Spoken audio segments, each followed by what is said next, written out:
I haven't got time to mark this motherfucker. Here we go again. We can't hear anybody. Nobody can talk to anybody.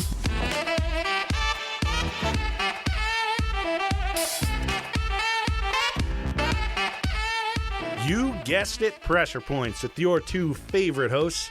I'm D, and this is my compressed audio AJ. We're coming at you with Season 5, Episode 31, Murder Incorporated. We're talking about another organized crime unit, not about the usual syndicate, but yes, the usual World War II. Find us on Instagram and Twitter at @PointsOPressure.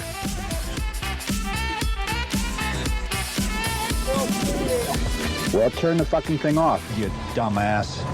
I feel like you had a lot to say, and you fit it in perfectly. Honestly, that was like the most calm I've ever been during an intro. Yeah. I've never take a fucking just Ambien or taken something? it easy. Yeah, no, I just made a lot of art today. And so my brain's like, everything's fine. Nice. Yeah. I had to work, and then I did a bunch of homework. Because I had a clinical yesterday. I'm calling into work tomorrow. You're a bitch. Fuck them. I'm taking an extra day for myself. I fucking would, but I have to save up all my PTO from this semester to cover my clinicals next semester. Oh, that sucks. That's some bullshit. Yeah. So I'll be there on Monday. I just won't be doing anything. Yeah. Yuck. Yeah. So, hey, happy 9/11, everybody. Yeah. Happy 9/11. Also, happy 3-year birthday. We're legal now. 2 days ago. 3 days when you guys are listening to this. If you listen to it on Monday. September 9th or something, right around there, was our first episode. 8th or 9th. Yeah, I think 3 years old. I'm going to say technically we usually record super late, so it was probably the 8th and the 9th. Yeah. We just went over midnight. Yeah, right. 3 years old. We've made it this far. 3 years of guffaws. Yeah. It's the weirdest love thing, though. And love lost. Because right as soon as we hit that, 3-year mark, I got so many messages from Matt Gaetz. Yeah. The congressman from Florida. I don't know why. It was so strange. Totally unrelated. Yeah, he was like, 3 years old, you're finally able to get an Instagram account that's legal. And I was like, what the fuck are you talking about? He sent me a bunch of money and dick on pics, Venmo. Right? I don't know. I couldn't tell. It was really, really pixelated. It was really zoomed in. Zoomed in. Like really zoomed in. It looked like Nancy Pelosi's face. I don't know. I wasn't sure what the fuck it was. Yeah, so welcome back. We're back. It's been another week. Hopefully this one uploads no problem. Yeah, holy shit. Sorry about the last couple of weeks.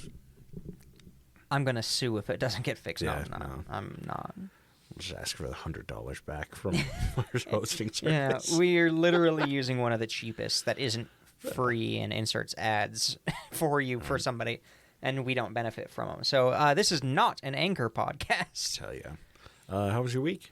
It was pretty fun. Not really. It was the beginning of the term at work, because I both go to college and work for a college, a different college. At least you don't go to the same college you work for. Oh, yeah, that would be shit. But it's the beginning of the term, so there's a bunch of bitches who don't know how to read, apparently, wanting to get out of classes that they signed up for. I thought you were talking about, in my your class. No, that's me. What? I don't know how to read. Yeah. No, and I got the fucking luck of the draw, apparently, where I had to do a clinical my first week of school. Ooh. It was a fun one. I was in a hospital. Ooh. Nice. I was not in the ER, but one of my classmates was, and they got to tell us the story of a guy who got his dick bit off by a dog. And there was so much, it was so damaged, and it was bit clean off. Bit clean off and just that they couldn't. Chewed up, there wasn't enough material left over to do any kind of reconstruction. So that dude's going to be pissing into a bag for the rest of his life. Oof. Colostomy? I'm guessing he deserved it. Not a colostomy. What no. would that be? Urostomy. Urostomy. Yeah. Suprapubic urostomy. Not urostomy. Urostomy. Urostomy! But no, they, yeah. Fuck.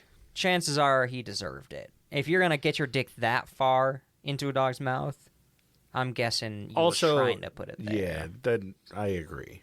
Yeah. Otherwise, I had a patient almost die on me. But he made it. Didn't get COVID again, because I also had a COVID patient. Oh, I see. Good. But yeah, it was a blast. I'm still tired from it today. Sure, dude. I'm like, oh my god. Especially with the week of work that you guys had, too. And I had to watch this fucking scary movie with this insufferable couple who live in my basement. It was good. And then we played video games after that until like 1. For like an hour. Yeah, it was good. It was actually really good. We did well enough. It's been a good week. All things considered, it's been a pretty good week. Oh, and for those of you that were worried, no, I am not getting fired from my job. All is well. I worked shit out with my boss and everything. Oh was yeah, fine. yeah.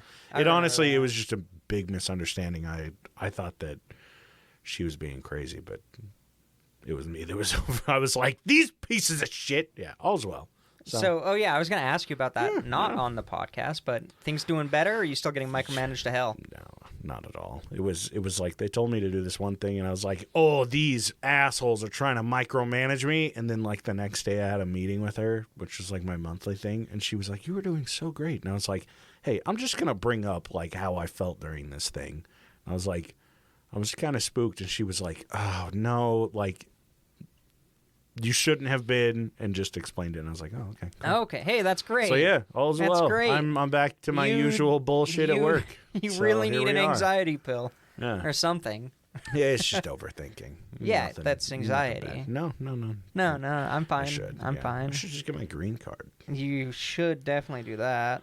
But yeah, it's been a good week. But it's been a good week. We're ending it on 9/11, a high point. Top tier. For those of you not in America, because we are no longer we're no longer a United States centric podcast.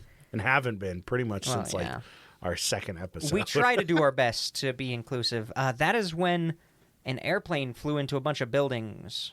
Well, multiple airplanes flew into multiple buildings and like killed as many people as COVID did every day. Yeah. Oof.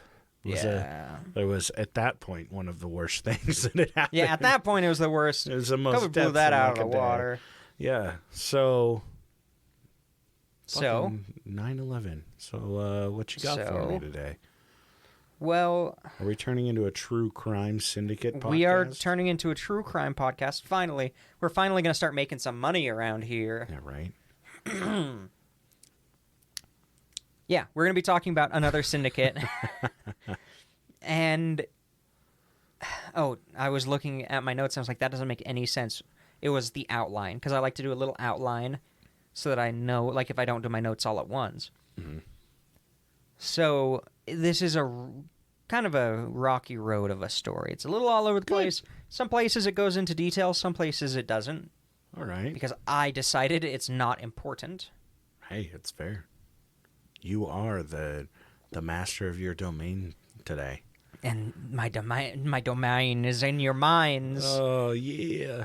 Okay, so we're going to start off the late 1800s. Okay. And a young man gets off the ship in the New York harbor. Oh, hell yeah. Immigrant. Doesn't speak a lick of English. Where's he from? Italy. No. Ireland. Israel. Oh, Israel. Okay. All right. And he steps off, lifts his hat, says, Shalom Aleichem to the first person he meets. And he immediately moves into the slums, because that's where all the immigrants went to immediately, especially if they didn't speak English. And the slums at this time, and, probably still to a point to this day, are very culture-centric. God. I've had like 2 sips of this bitch beer, and I can't. It's unrelated to that. I just realized why I'm so like fucking content today. Why is I that? completely forgot that I got high as soon as I woke up, and I'm just vibing on. Hell yeah, just you're running on. vibing, It sets you yeah. up for a good day. Yeah, I'm just chilling. All right. So yeah, he's immediately slipped into poverty. Like so many. This isn't a real person. This is. Oh, I was like, Sorry. I mean, kind of typical, yeah. Yeah, I'm like, just setting out the typical. This is What the happened during the usual- time. They move into usual experience. the couple of blocks of people who share their culture and their background. Start working in a factory. They start working, in a factory or as a bitch boy or whatever. And there's a moment where there's a split, like butterfly effect of you can make a choice and you go one way or the other way.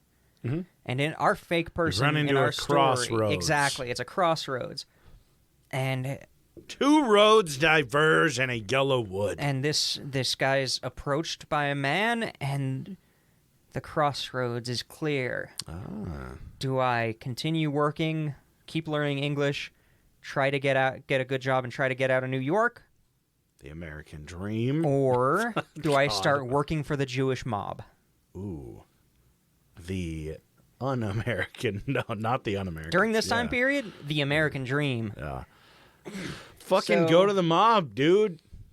So yeah, I think the first Italian mafia was formed in 1861. I had no idea it was so old. You know how great an episode this would be if you set it up like that. You go, or you could choose to join the Jewish mafia, and you go. It's Nadar now. He chose not to, and then you just talk about his very, very normal fucking life for the next 30 minutes. Yeah, just super boring. Just his journal entries of going to work every day, what he did, going back home, beating his wife, going back to work.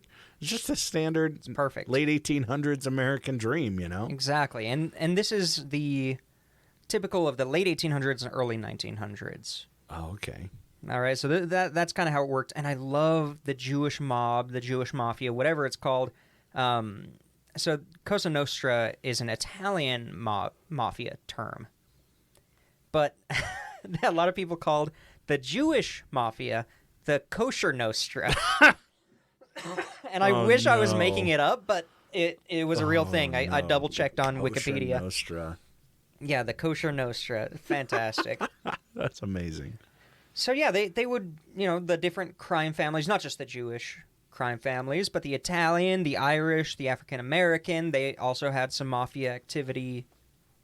All these different, like nowadays, if you say the mafia, you're talking about the Italian mafia. Yeah, it's just so. In this time period, there were a ton of different small crime families, small crime groups. Oh, yeah, and I mean it was basically gangs, just an influx of immigrants. I mean, we've talked about it before, and this was just in 1860.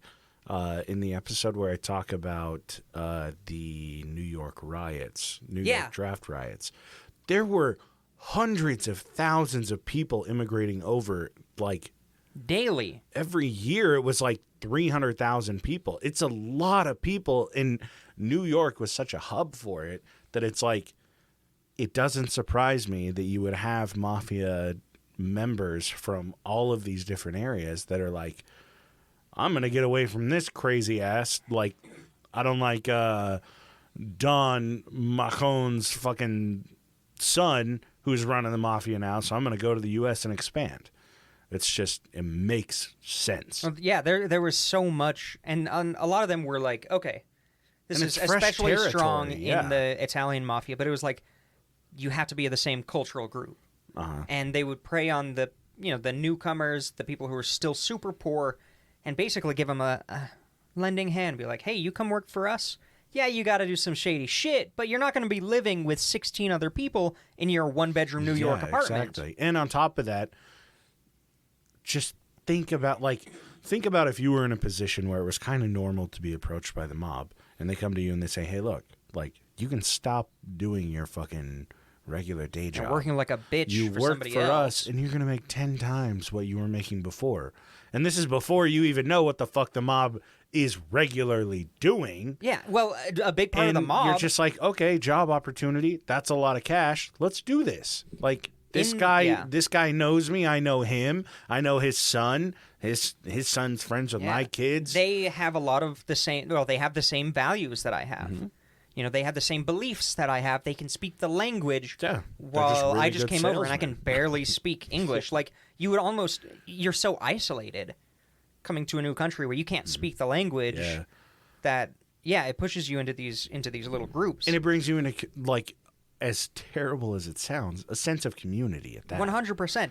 Well, something that the mafia did, especially in these early days, they would control the workers' unions. Mm-hmm. And they would basically say, if you're not paying our dudes enough, they're all going to strike. Yeah. It's not like a strike where half of them keep going to work because they have to keep feeding their baby. No, they get paid and they strike. And you don't pay your union fees, you get your knees broken kind of thing. So it's No, they would just work with them I'm pretty kidding. good. As much as they could, they would garnish their wages. Yeah, totally fair. Some of the workers' rights shit that they did was better than the workers' rights we have nowadays. Of course it was. Because, okay, let's say there's a factory and the union, the factory is owned by fucking Edison or something, one of those big names. But the union's controlled by the Jewish mafia. And then everybody who works there, not necessarily a part of the Jewish mafia, but definitely the union, the high-ranking union people. So if this company says, let's say Edison as the example, pays a bunch of money for anti-union politicians or pays them to anti-mafia, politicians, people who are going to do things that will impact their bottom line, suddenly you have half of your factories striking. Says no. And then the news locally will say, oh, well, workers' rights, workers' conditions, but in reality it's a political thing. Yeah, totally. Super fair. interesting. I go more into that shit really, later. Really cool. So, but at this time, late 1800s, early 1900s, they aren't unified at all. Mm-hmm. It's like small gangs, small groups, small families, all competing against each other, trying to, hone in on the same thing. There's multiple people trying to go after the docks, multiple people trying to import liquor and drugs and run prostitution rings and do all this shit. Yeah. All fighting against each other. Just a melting pot of families trying to take over. Yeah, and a ton of violence in the streets and shootings and stabbings and ice pick in the back of the head, that kind of thing. Yeah. That's just grisly as fuck. That's what we love about it. Oh yeah. And then so there's one group called the Mustache Pete's, essentially. And a Mustache Pete Hell yeah. is an older Italian gang member. Not Italian, sorry. Sicilian, specifically Sicilian gang member, and they had these big mustaches, and they would come in. They were basically the crime lords of the Italian groups. And if you know anything about the Italian mafia, you are not allowed to have a mustache anymore. It's just basically the retelling of Gangs of New York. No. I don't know. I haven't seen it. It's long, but it's good. So you got the Mustache Pete's. They're vying for control, but then you have the younger people who are coming over who are like, we should do things that the Mustache Pete's don't want us to do. Yeah. Because we can make millions of dollars. Like, the older people were kind of set in their ways. The younger people were like, no, land of opportunity, like hardcore unfettered capitalism. Like, let's fucking do this. And there was kind of some infighting between those groups. Okay. And, loan sharking, gambling, when the Prohibition started, bootlegging. So all this shit's happening. And everybody's fighting against everybody. And it's just basically like block gang warfare. Yeah. In fucking nice. The 1920s. Like, in the 1910s, the late 1800s. Everybody's showing up with, muskets, slings, clubs, fucking shivs. And then in walks Arnold Rothstein. Definitely a Jewish mafia member, if you couldn't tell. He was born in the early 1880s. He enters the scene of the Jewish mafia in the early 1900s. And he's a boss. He's the big boss. I think he was at one point called the Brain. Like, I love the nicknames that these guys had. It's so good. So he starts drastically changing the way his family, his group, works. He starts running it like a business instead of like a group of thugs going around beating people up. Like, he's like, no, we should just try to make money. Like, invest. Okay. Let's do this. And he was the first mob boss to really run it like it's a business. Oh, okay. Rather than this weird set of rituals and honor and all this shit. No, he's like, nah, I'm going to run this like a factory. And he was also the first guy to sit back. Prohibition starts. And he sits back and he's like, everybody's saying this is bad. Everybody's like, ooh, this is not a popular choice for everybody except the temperance movement. And he's sitting there like, I know exactly what to do. Just rubbing his hands together. Yeah, this is how I'm going to get filthy rich. Okay. Because again, these are all immigrants. Like, these guys don't have money when they come over. So he's like, I can make a shitload of money from prohibition. So let's do this. So he would invest in businesses. He would invest in casinos, and then he would fix them so that nobody could win, essentially, you know? Oh, okay, yeah. Like what casinos do nowadays.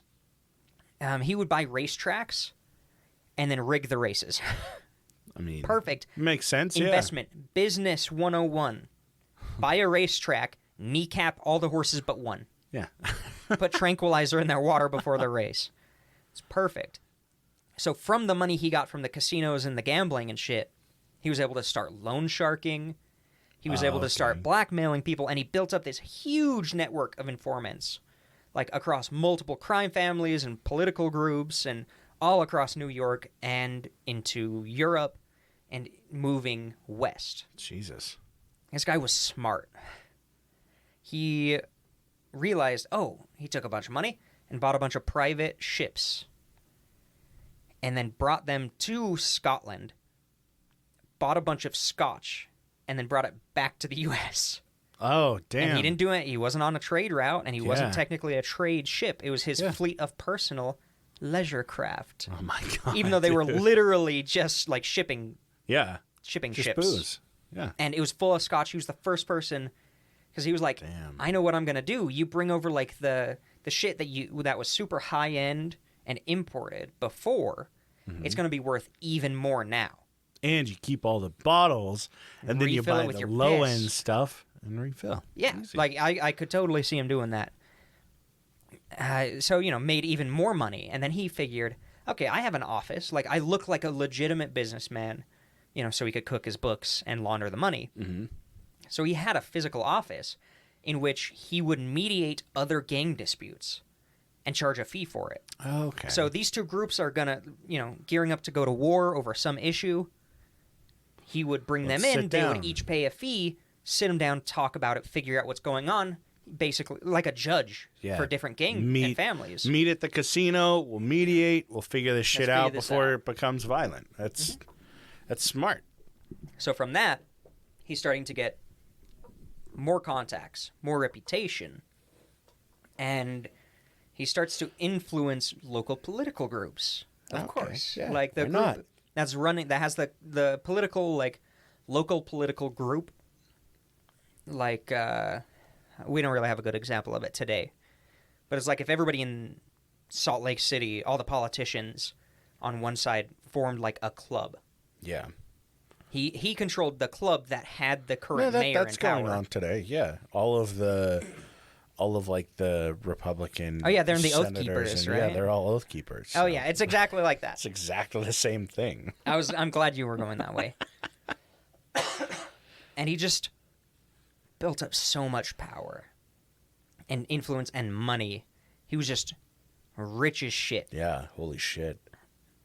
And other people started doing the same thing. Other people were like, okay, I see this guy. He's successful. He's running it exactly like you would run a business. Like, I can do that. Like, the Italian mafia didn't 100% follow his method because they still had, like, the family and the made men and the associates. But everybody started gearing it more towards, it's less about shooting a bitch in the streets to increase my reputation and make people fear me, to, we're fucking rich as shit. Yeah. I mean, like, it makes status sense, symbol based on wealth rather than fear. Yeah, rather than like street credits, it's fucking money. Credits. It's actual cred. So he ended up mentoring. If you know anything about mob members, you'll recognize some of these names. But he ended up mentoring a guy named Meyer Lansky. Yeah, Meyer Lansky. Jack Diamond, who's also called Legs. Charles Luciano, who was known as Lucky Luciano. And Dutch Schultz. This guy... Also known as Dutch. Yeah. Vanderbilt. Yeah. This guy... The man with the plan. Basically, we know almost 100% for sure without knowing 100% for sure. He rigged the 1919 World Series. Doug Schultz? No, Arnold Rothstein. Arnold Rothstein. He rigged the 1919 World Series. And he would routinely rig He would just bribe athletes all the time so his team would win because he was a gambling man. Like, he made a lot of money in gambling. On top of that, back then, they weren't making their, like, $5 million a year, $50 million a year contracts. These were, like, these are dudes that are playing baseball that are really good at it, but they're still severely underpaid. Yeah. Straight up. Ah, the American dream. And then in, where was it? 1928. So we're now up to 1928. He showed up, right as Prohibition started, which I think was early 20s, right? Late teens, yeah, early I think 20s. I think it started 1920. Let me check. So that's when he really started to take power. Was when Prohibition started? Yeah, he was involved like the decade before that, but he really took off at the beginning. This sounds like the fucking storyline of Boardwalk Empire. What's that? It's literally what you're talking about. It's about the mafia that's on the docks running, like, casinos, and it's all better. that shit, and it's during the same time. I think the first episode is the start of Prohibition, and they have this huge party in one of his casinos. Mm-hmm. This dude, Steve Buscemi, is actually the main big guy. But yeah, they throw this huge fucking party. They're like, oh, it's the last time we'll legally be able to drink. And then it switches, and it's like things start getting really fucking out of hand. Hell like, yeah. They're like making moonshine and shit in like the basement of old women's houses and everything. It's fucking bonkers. Perfect. Prohibition started in 1917. Okay, perfect. So, about where we were. Yeah. Where we were. So, 1928 comes around. He's been living the high life for like 14 years. And he plays a poker game that lasts for 3 days. Oh. And you have that money converter? I'm going back to it. Yep. 1935? 28. Oh, 1928, so you lied to me. I mean, you can just use that. It'll be close enough. Nope, we're going to be accurate. Oh, my God. 1928, how much? 320,000 in 3 days from a poker game.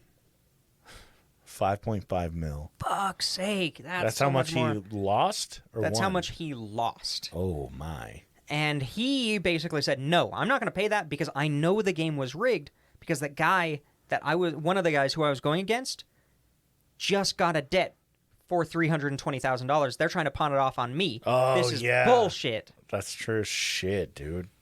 And also, Prohibition went until 1933. Perfect. So 16 years.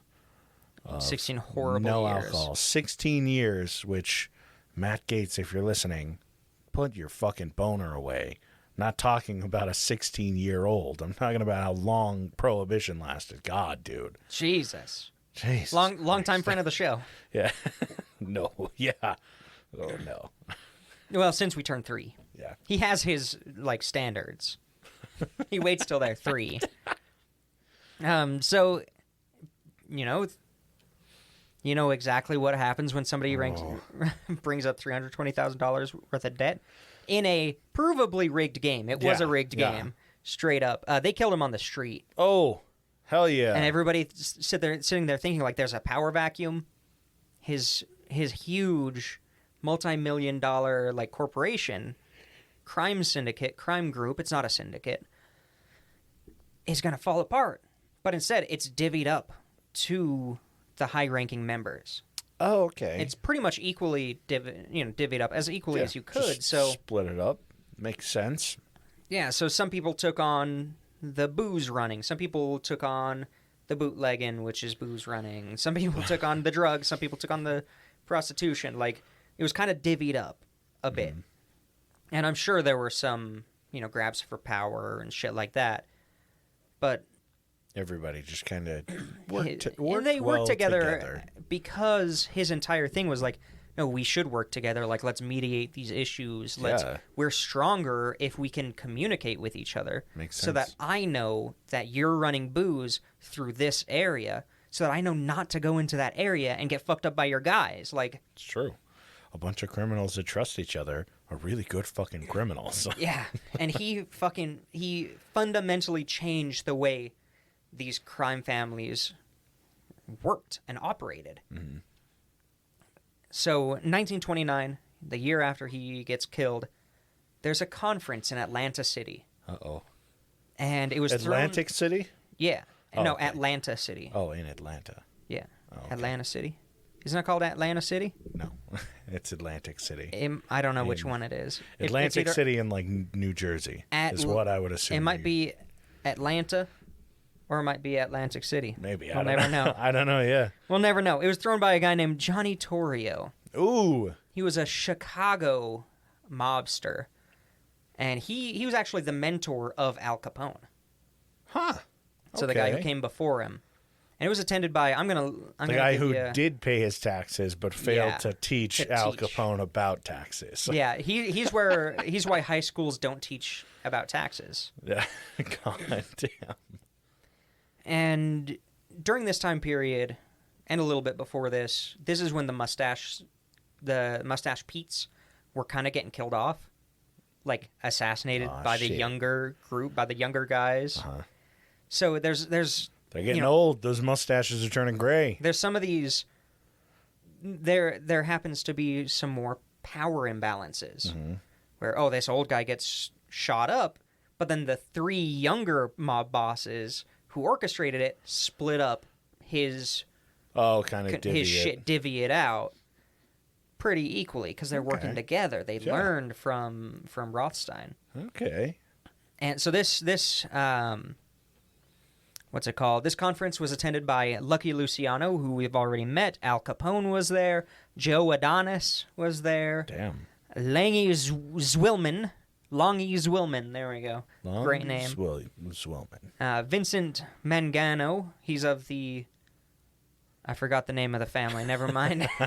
It's something like the Gabagool family. Like it's one of those like stereotypical. Well, we'll just call it things. the Soprano family. Yeah, he's part of the Soprano family. Frank Erickson was there. Alberto Anastasia, who was known as the Mad Hatter, was there. What a badass. Dude. What a name. Bugsy Segal was there. Bugsy Segal. We've talked about him before in previous episodes. I think in the Nat Arno episode. I think so. That sounds right. It's we get to around that time period, so we know what else is going on. This is like right at the This same is before. time. Yeah. This is just before. Yeah. That's That's pretty This is about close. 10 years before. Oh, okay. Because it's 1929. Oh, yeah, that's right. No, wait. Nat Arno started in 1933, didn't he? Because that's when anti-Semitism. Really, it's a couple years before. Yeah. Frank Costello was there. Dutch Schultz was there. We've met him. Lepke Buchalter was there. Damn. Nucky Johnson. Nucky. It's Nicky with a U. Nucky. Frank and a guy named Frank Scalise. These were the big names who showed up. And all of these people were either the top of or very high-ranking member of different of the families, different groups. And they included, some of them not named here, Irish mafia, Italian mafia, Jewish mafia, African-American mafia, and everything else that you can think of. Every crime group, every crime family was essentially represented here. Okay. Which is crazy. This is the first time ever. Massive, yeah. As far as we know, the only time ever since the Catholic Church did all of this. So Lucky Luciano and Meyer Lansky, who we've talked about before, under that guy, they got together and they're like, we need to do this. We need to get everybody together, get all of the families together, and create a loose confederation, which is also known as a syndicate. Yeah, yeah. And they would call it the National Crime Syndicate. The National Crime So they got everybody together at this conference and just talked about it. Like, okay, every family will have representation on, we'll call it the board, because they're basing it off of Rothstein, who was make it a business. Yeah. So they have a board of directors that represents every crime family who's going to be operating originally in New York and Chicago, but then they expanded nationally. Like it's the National Syndicate. Yeah. National Crime Syndicate, it was called. And they basically said, let's just open communication. Okay. Oh. That's not going to show up. No. But yeah, so we'll increase our collaboration. We'll talk. We'll work together like common goal shit while still operating in your area. So if there's one crime family that runs booze and another crime family wants to get in on running booze, they got to go talk to the first one. They got to split it and figure it out. They got to do it in a way that doesn't impact the people already doing it. So if they're supplying New York, well, maybe this family can supply rural New York or New Jersey or somewhere else, but they're going to work together. Yeah. Start setting up territories and shit. And it reduces the conflicts because they can say, like, this is when it came out that if you cannot murder, a rule that still stands to the Italian mafia today, you cannot murder a made man without getting permission from the head of the family. From the Don. Yeah. Yep. Even if you're an opposing group, you still have to go to the Don and get permission. Yeah. And if you don't, then it's a fucking war. Yeah. Yeah, exactly. That's where this kind of thing happened, where we're going to be working together. Kind of setting the rules. But we're going to be civilized about it. Yeah, obviously, if you come into our territory or butt in on our shit, it's not just going to be us going after you. It's going to be all of us. Yeah. Blacklists you with the board. Yeah. Which is super cool. Dude. They have almost as much power as the board who we work under. Points, the Pressure Points board. Yeah. 2 more, and that's that. Yeah. Ooh. But it also allowed them to pool together their political influence. Okay. So, if you control if you control fish in New York, yeah, and you control the fish processors, and you control the people bringing booze in, and you control the people who run all the prostitution, well, suddenly you have a lot of things to blackmail local politicians about. Yeah, for real. And, you can threaten, well, we're going to shut down all fishing in New York in 1925. What the fuck are you going to do? You have to. You have to listen to these people. And no fish. Oh yeah, and the Polish. No fish. There were some no Polish, prostitutes. No booze. What the fuck is the point of living? Yeah, exactly. There were some Polish mafia groups as well, which I have never heard of. Yeah, that's pretty cool. And bootlegging explodes. Bribery goes crazy. Extortion, mostly of other rich people. They realized their recruits were the poor people. Yeah. And if they had the poor people on their side, it worked a lot easier. Yeah, so they focus on the rich people. Yeah. And they don't have anything to extort anyway. What? You're going to take away fish that I can't fucking afford? Oh, thanks. Yeah. Okay. I can't afford scotch. I'm still not going to do what you fucking want. Yeah. Fencing show, blows up trafficking, drug trafficking. Yeah. Money laundering, loan sharking. Fucking goes crazy during this time period. Hell yeah. Because they're organized, and they would probably the coolest point of collaboration is, a lot of crime families have enforcers. They're basically, they're the meatheads. Yeah. They're the big boys that break knees. Boys. Exactly.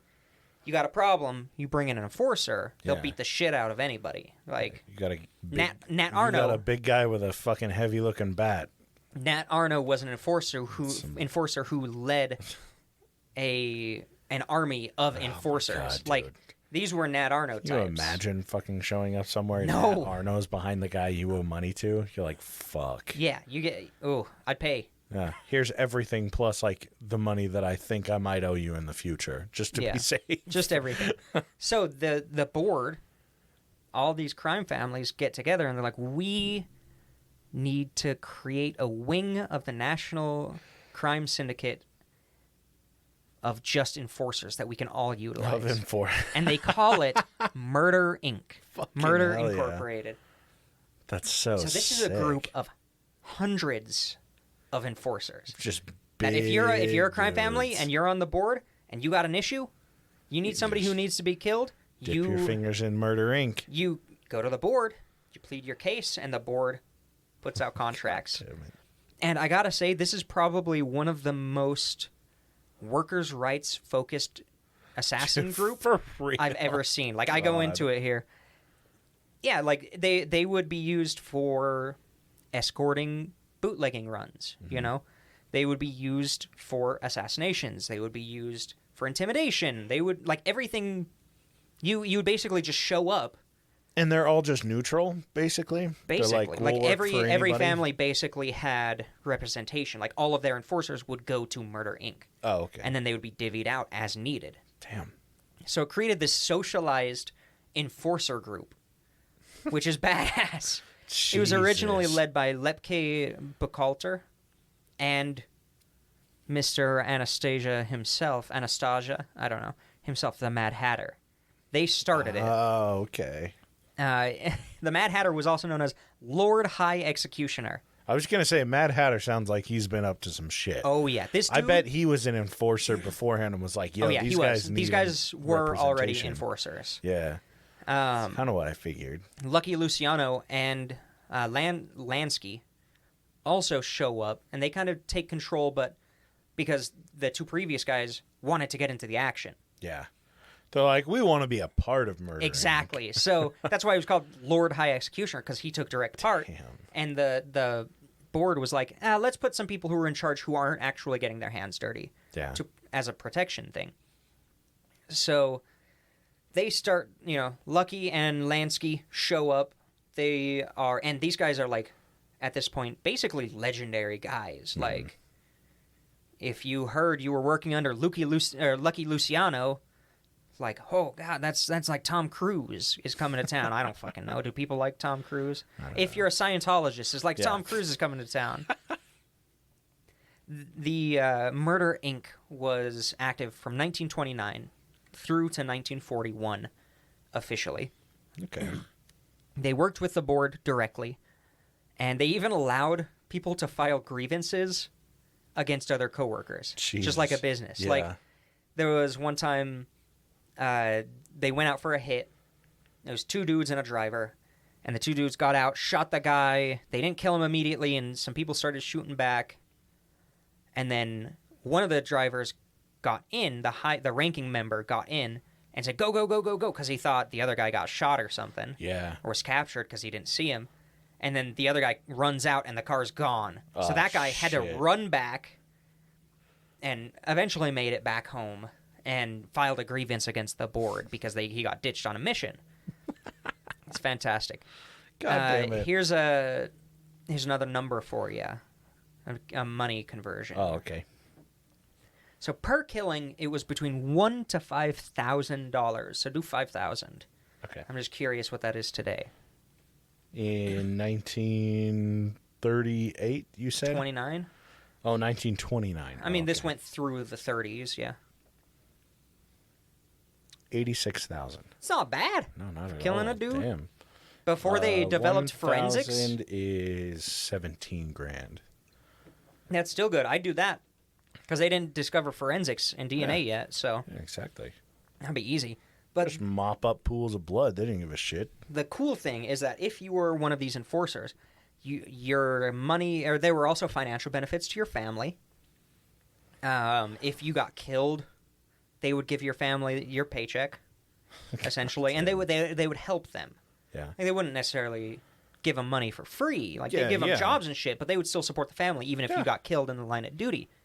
If you got caught doing a Murder Inc. contract, whatever it was, the board would hire the best lawyers possible to get you out. Oh, well, I'm sure the board had their own lawyers involved in it Exactly. anyway. Yeah. Because, I mean, all of it is just fucking, it's lawyer-client privilege. I mean, I don't know how accurate that was back then, but, like, fucking families definitely had their own lawyers and shit. Oh, yeah. So just the best lawyers in town for whatever it was would work your case. So there were a ton of people who got caught, like, attempting to do shit, and they just got off for free. Got nothing.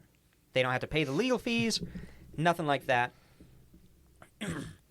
And, like, think about today. If I die, they don't... Who Yeah. gets my paycheck? Nobody. They probably aren't even going to pay it. They just fucking just Talk keep that it. shit. Yeah. And my family's shit out of luck, and if I go to jail for something that I do, like, say, as a nurse, that's on me. The company's not going to back me up at all, Yeah. even if it was the company's fault. The precedent shows that know that I will not be supported by the workplace. This is a good place to work. Gotta love not working with unions, man. Yeah. They were responsible for an estimated at least 1,000 assassinations. Jesus. They would go after informants, political leaders, enemies, Damn. and then sanctioned killings within and across the different families. So, that guy fucking ripped us off or something, some killable offense, then that family would be involved in ordering the hit. Shit. Because it would go to the board. Yeah. Super cool, I think. That's That's cool as fucking shit. Cool. They also did kidnapping for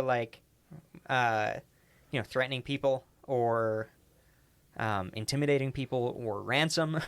It's cool because it really kind of, I don't want to say brings new meaning, but it kind of adds to the term organized crime. Oh yeah. Like when you think of organized crime now, obviously it's not that fucking organized. It isn't, yeah. But like it's still more organized than just like petty crime, But this is just fucking... This is another level of organization. And the fact that this was going on without people knowing about it. Yeah. Damn.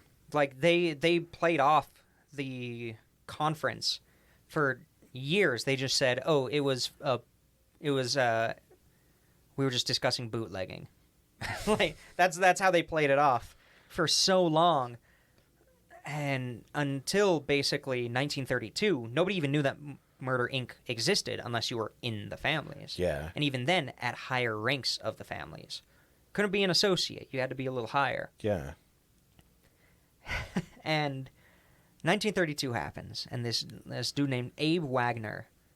Sounds like a bitch. He is a bitch. He got scooped up for the murder for one of his contracts with another guy who also, one of the other enforcers. Okay. And he basically got sat down by a cop and said, if you tell us what's going on, we'll go harder on that guy. We'll let you go with a much lesser charge. And he spilled the beans Bitch. on Murder, Inc. He basically got out of prison of any sort. Yeah. And How long is this fucker going to survive, though? So he shows up, or he basically flees town. He's got a police escort. They're holding him up at a hotel, and he fell out of a window. Yeah. Under police guard. Yeah. He Epsteined himself. But he was pushed. He was 100% pushed. Like, that trajectory, like, if he had fallen, he would have hit a bunch of shit on the way down, and he went out. Like, he was pushed hard through a window. I'm sure. Yeah. And then Dutch Schultz comes up. And at this time, there was a prosecutor in New York who made it like his life goal to prosecute organized crime. Mm-hmm.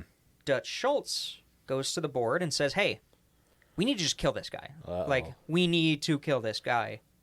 It's going to put a Yeah, it's going to put back. heat on us, but he's going to be successful if we don't get rid of him now before his career really takes off. I see. And the board says, no, we're not going to do that. That puts such a target It really does. on us that we cannot do this. So Dutch Schultz says, you know what, fuck you guys, I'm going to kill him anyway. Yeah. So, I mean, go against the board. And even, so Dutch Schultz gets hit. does he kill the lawyer? Or does he get hit before? He actually saves the lawyer's life in a way, in the way of he gets killed off. The board says, don't kill that guy. Basically protects that guy. I see, yeah. And later on, one of the board members who was interviewed later, like years later, was like, at the time I supported the board, we should have killed that guy. Oh, Because later on, like, we don't really talk about him. He ends up prosecuting a lot of these guys. Damn. He's what kind of broke down a lot of this shit, a couple decades later. Mm-hmm. Jesus. 1940 comes around. They're still just doing everything, whacking. Yeah. Whacking and jacking. Whacking it. Whacking it, yeah. And this guy named, and it's another Abe, ironically, Abe Relez. He was caught for murder. He was bribed. He turned informant. And he had a lot more information than Abe Wagner. Uh-oh. And he got dozens of people arrested. This is the problem. For first-degree it's murder. all of these Honest Abe types, man. Bastards. I don't trust anybody with the name Abe. Yeah, I'd shoot them in the back of the head at a play, honestly. Easily. Anybody named Abe. Yeah. With their freakishly tall heads. That's why I had to wear the hat, because it filled the inside of it.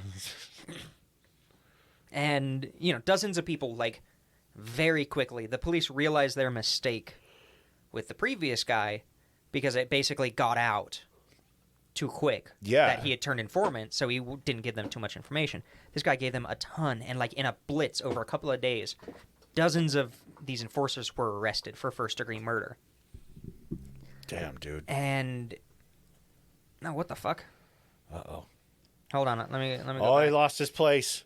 Oh, shit. Oh, no, Abe Wagner wasn't pushed out the window. Abe Reles was. Abe Wagner was hit. He was murdered. But, okay.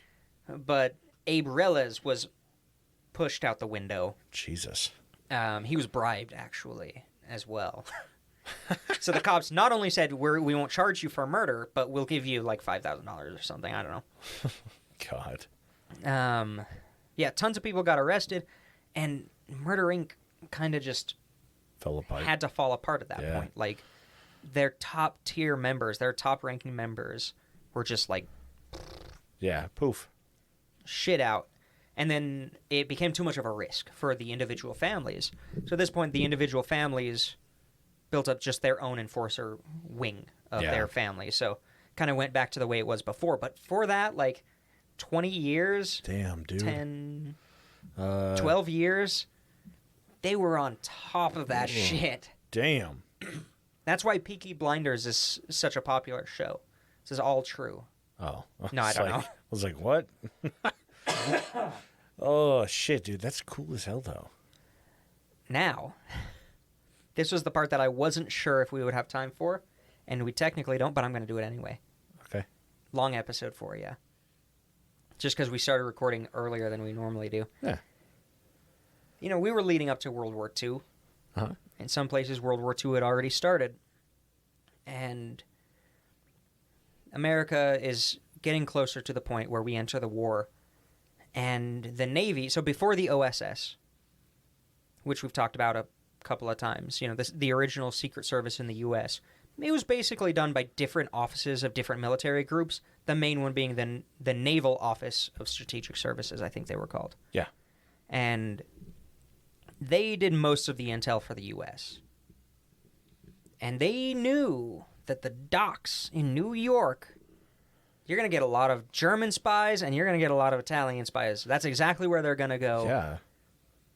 And they're like, I bet some genius who's never been there was like, I bet a lot of these, like, organized crime families, I bet a lot of them love Mussolini because they're Italian, so they have to. Oh, Jesus. Yeah, that kind of thing. And the the SS Normandy was a ship that was captured from the French, and it was being retrofitted to be a transport ship. And in the New York harbor, it was sabotaged, sunk, and burned down. Damn. Burned and then sunk. Bunk. Jesus. And the the Naval Office of Strategic Intelligence or whatever, I've now called it two different things. Nah, you're fine. It works. The It's the Navy same. side. The Navy intelligence groups were like, I wonder who did that. They hung a bunch of spies, a bunch of Axis spies. Damn. But none of the spies really Said anything? said they did it, and there was no real evidence that they ever did it. And in fact, the Mad Hatter from earlier claimed he did it Jesus. as a fuck you guys, big ol' fucking anti-government middle fuck finger. you thing. And basically the U.S. came out and was like, yeah, spies did it. And most of the people who lived in the area were like, no, they didn't. I That's mean, it only stupid. makes sense for like these groups to do it because everything, like the entire U.S. is pointing fingers at them, even though most of these dudes that are in this, like in these families, probably were born in the U.S. At this point, yeah. And it's just like, like they're being told, oh yeah, they're Italian mobsters. They follow Mussolini's orders. It's like that. And I was like, what the fuck? Yeah, it would be like, dude, I've never even fucking lived under that guy. And this is a time without, like, they had phones. Yeah. And to call across the ocean, God. it's a pretty rough deal. You know, like, Jesus. how would they even communicate? Yeah. It was, I don't blame him. I don't blame him for fucking up that ship. yeah. And the Mad Hatter was in control of the New York docks at this time. That was his, yeah. like, his family controlled that. So, oh yeah, post-war, you know, because at the end of the war, basically we figured out a lot of shit, a lot of documentation about the spy craft of the other countries. There was no evidence that they ever targeted the Normandy. They didn't want us to be Really? involved in the war. Jesus. So the naval intelligence started. They sent a bunch of agents to the docks. And they're like, oh, I'm new on the job. How do you feel about that Mussolini? You know, that kind of thing. God. They went down there to see, you know, do the dock workers know something? Like, do they know how to identify the spies? Mm-hmm. Do they like Mussolini? And the docks were run so well, not a single one of them said anything Hell to any of yeah. the agents Of because they course knew, oh, new guy on the job, and my union manager didn't tell me about him. I'm not saying shit to why you. the You're fuck? obviously a Yeah. cop or something. Yeah. Like they knew to be tight-lipped, which is fantastic. I just fucking That's love that. That's fucking the ultimate like great. ACAB. Yeah. Just For real. I'm just not going to talk to you. So they realized, shit, we can't do anything. So they started Operation Underworld. Okay. Super cool, edgy name. So the Navy contacts Lansky. And they say, hey, you're friends with old Lucky Luciano, right? You know, the head of this huge organized crime family. And basically, so Lucky Luciano was in prison at this point. He had just been convicted of forced prostitution. He had 30 to 50-year sentence. Mm-hmm. He was in there for a long time, so they contact Lansky because it looks a little suspicious if they show up to the prison and ask to speak to Lucky Luciano. Because Luciano is still running things from prison. He's still running shit. Oh, He's yeah, still of the top course. dog. He still has contacts and informants and everything. So they go to Lansky and they strike the deal. The deal is we'll commute Lucky Luciano's sentence in exchange for intel on when spies come in, sabotage, you know, Mussolini supporters, communists, you know, whatever the fuck. Yeah. You feed us intel from the docks, You let him out. and we will commute your sentence, so make it shorter, Yeah. or whatever it is. Luciano thinks about it, and he says, okay, whatever. Like, what the fuck? Yeah, Who gives a yeah. shit? And I get rid of people that aren't a part of this fucking family. Like, who cares? yeah, exactly. And he also contacted, you know, Albert the Mad Hatter, and because he was kind of over Albert or the Mad Hatter, it's way cooler. And he says, okay, during the war, no worker strikes. That's part of the deal. And it worked. There were no dock worker strikes during World War II in the New York Harbor. Really? Yeah. At this point, we don't really know the extent of the intel that he provided. Mm-hmm. We know it was valuable, especially, I should say, in the earlier days of the war. Like, it was enough that the U.S. government, surprisingly, held good on their end of the deal. Yeah. But later, during the invasion of Sicily, so when the U.S. started invading Sicily, Luciano had heavy contacts with the Sicilian mafia. Because of course you would. You know, you're basically an extension of it. And he knew which Sicilian mobsters were anti-Mussolini, so he basically contacted them and said, you're going to help America. Yeah. America's going to invade, you're going to help them. Yeah.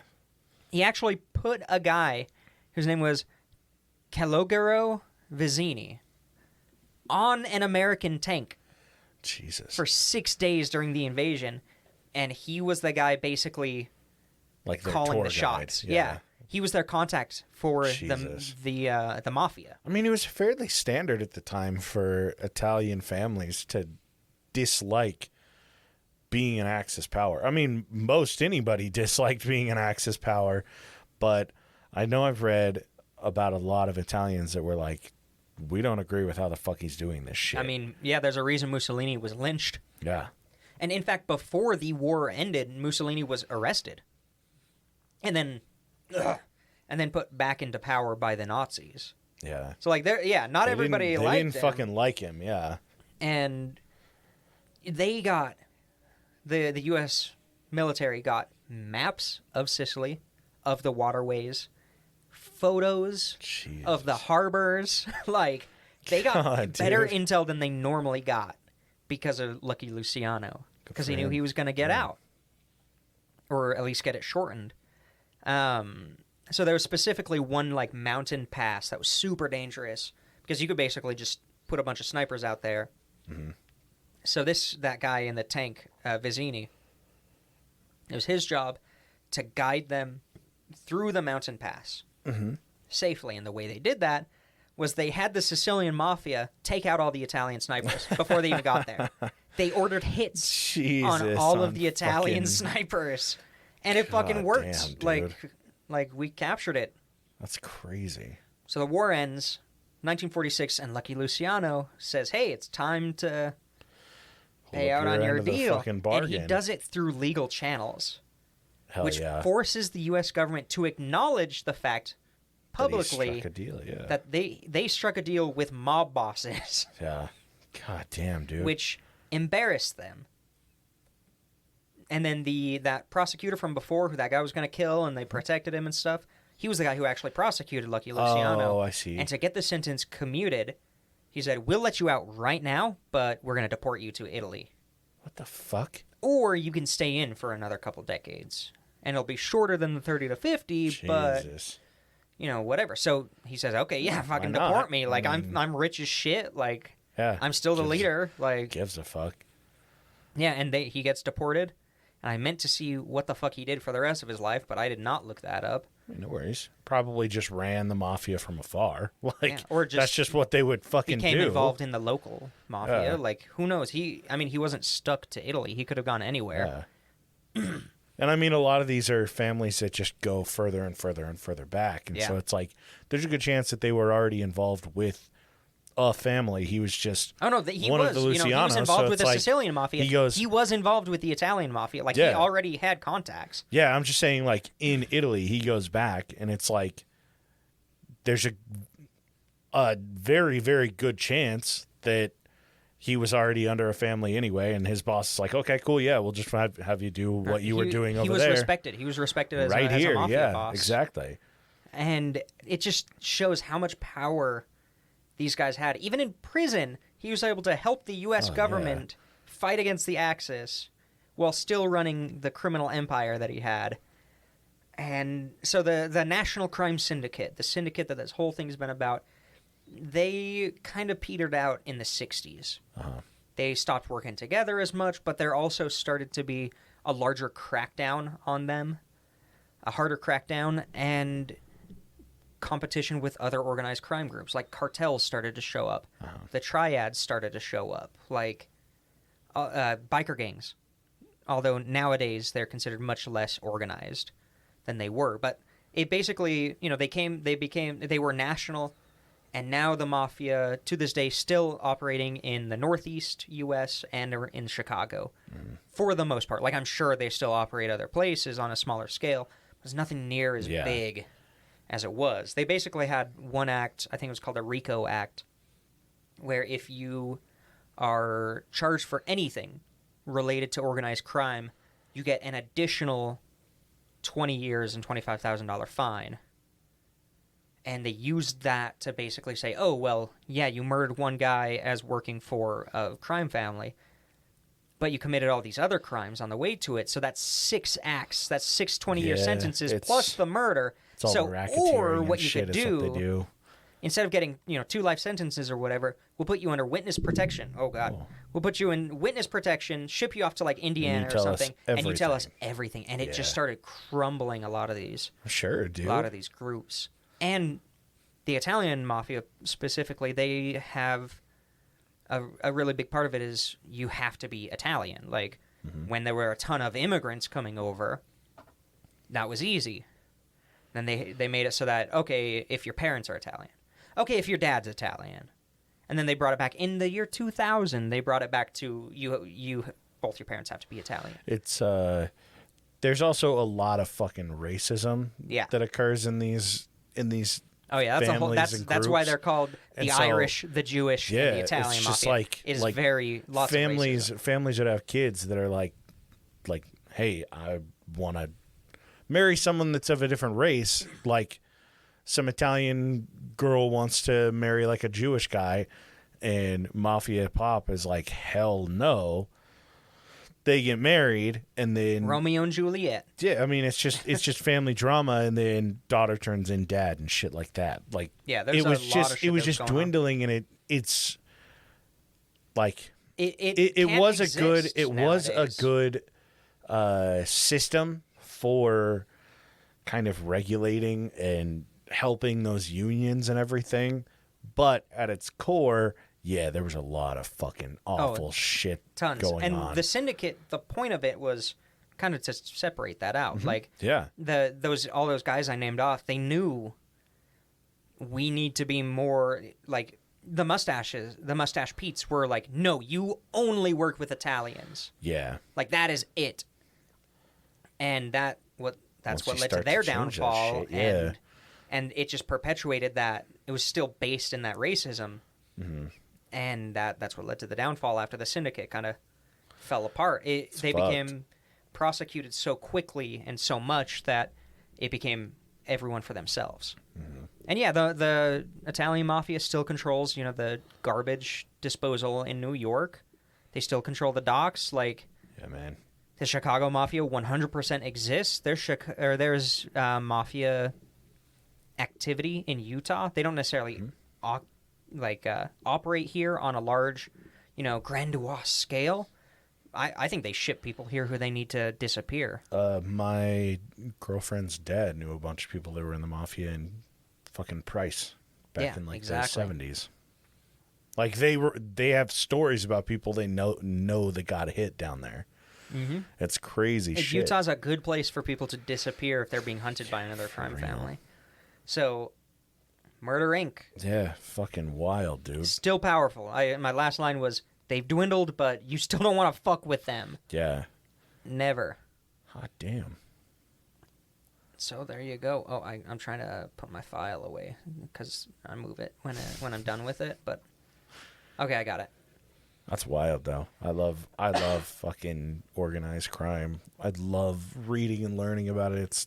It's so fascinating. Dude, to me. it is that time period, like early to mid 1900s, is like the peak. It's the prime of organized crime because they could get away with it. Like, yeah, I mean, how the fuck would you track any of that shit? Exactly. Like, it was, and I mentioned it briefly at the very start, but they were coming into a country that wasn't regulated very well to start. It wasn't regulated, and it also didn't want them. It was just young. Like, you come into the U.S., yeah, they have these laws that are established and everything, but they don't have fucking centuries of history regulating crime in the U.S. in the 1900s. And you also don't have much of a social service web at all. They've gone through a fucking civil war within the first 100 years that they were a country. You're coming into a country that's already divided on everything, where everybody's has this freedom perception. It is a fucking, like... It's a madhouse. Yeah, it's a shit show in a madhouse. Yeah, it's just... You're primed for success in the early 1900s when, like, if you really fucking put the pedal to the metal, you were able to succeed in organized crime. It is such a fascinating fucking time period. And the fact that they knew and understood what corporations nowadays don't, which is take care of your workers. I mean, and they'll be willing to die for you. And this is just when tons of money was starting to be thrown around too. Like, it was just such a prime time to start figuring out how to money launder. It was a great time to start figuring out, okay, how can we take this money that we've earned committing all of these fucking crimes through trafficking, through bootlegging, and Make it legit. how can we make it legit now while still doing that, and it fucking hides it, but we take all that money and we turn into a fucking bank. Yeah. Like it was such a, or like it turned it into a waste management company, turned it into a real estate company because they had the money to, and it's the peak of the Industrial Revolution where it's like, yeah, if you have money to invest in starting up a business that's even slightly up, like on the upside, you were set for fucking life. And so they saw that and they took perfect advantage of it. It also, it's so cool. The U.S. stupidly created a false shortage of alcohol. Yeah. And it commoditized alcohol so much that, it was something everybody wanted. Not obviously, but the majority of people wanted and would be willing to pay for it. And it became kind of like I'm going to go to the speakeasy. I'm going to buy some booze from my dealer. Like, it became such a, almost fetishized. Like, people would have parties with booze, like they would have these big extravagant shit flaunting the fact that they were drinking because they knew they could get away with it. Yeah. So all you got to do is dump it out and hope you don't get caught. Like, it's wild shit. Like, dude. they didn't have a breathalyzer. Yeah. All they would do, hey, blow in my face real quick. There was just like, it was so hard to catch people back then. Because they were so much smarter. They were so much smarter and they were so much more efficient with everything because they were putting the time into dodging everything that the police could throw at them. And they had lawyers that knew how to fucking evade all of it. It is so, if you can find anything to read about with organized crime in like the early 1900s, even like the 1970s and 80s, like just before they really start getting into like into the 90s, before they start doing like not phone tapping, but like they started doing stings. Like, yes, like further surveillance than just like, hey, we'll stay up overnight and sit outside their house. Like, once they started doing like cyber surveillance is when organized crime and mafia and everything, it's kind of taken even a bigger downturn the last like 20, 30 years. Yeah. Just because it's so much easier to track. I mean, it's still there, but like late 70s into 90s is fucking awesome as well. Well, that's when you start getting mob members who had CIA ties. Like that shit is crazy. It's bonkers. So if you're ever bored, on Wikipedia, just look up, it's the U.S. government involvement with mafia. And they have an entire page. There's only like 4 known events. They're fantastic. They hired mafia members and like hitmen from the mob to assassinate Fidel Castro. This is a CIA, shit. Man. They're scummy as shit. They did everything. It's fantastic. But yeah, I eat this shit up. Yeah, I found out today because I was just going to do a story on the Jewish mafia. I had no idea the fucking National Crime Syndicate existed. I had no idea Murder Inc. existed. That's cool. so cool. That's fucking That's awesome. like another level of organization. Yeah. So if you get bored, just look up like Lucky Luciano on Wikipedia and just start clicking links. You will read for so hours. Much. It's true. All right, what you got on Patreon? What? Well, don't look at me like that because I had a cough. God. Jesus. So of course we've got the board. You guys make almost all the decisions around here. Thank you. Mini D, Nordic Thunder, and Toddle Waddle. Appreciate it, guys. Yeah, seriously. Thank you. I saw somebody's gonna get their next piece of merch soon.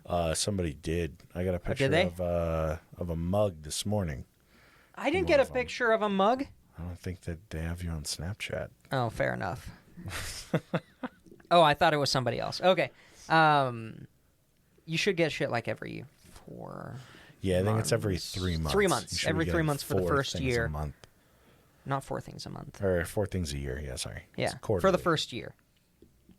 And then, of course, we've got Abby, AJ's Third Nut, Haley, Thomas, Dark Runner, D's Nuts, and Lara Revo. Thank you guys so much for Appreciate supporting us and all that stuff. It's patreon.com/points of pressure if you're interested. We do need to do their exclusive episode for this month, coming out soon. Yeah, we got time. Yeah, it just comes out. So one full-length episode every month. Yep. We've got a backlog of sloppy seconds, which are just a bunch of short episodes that we just shit out.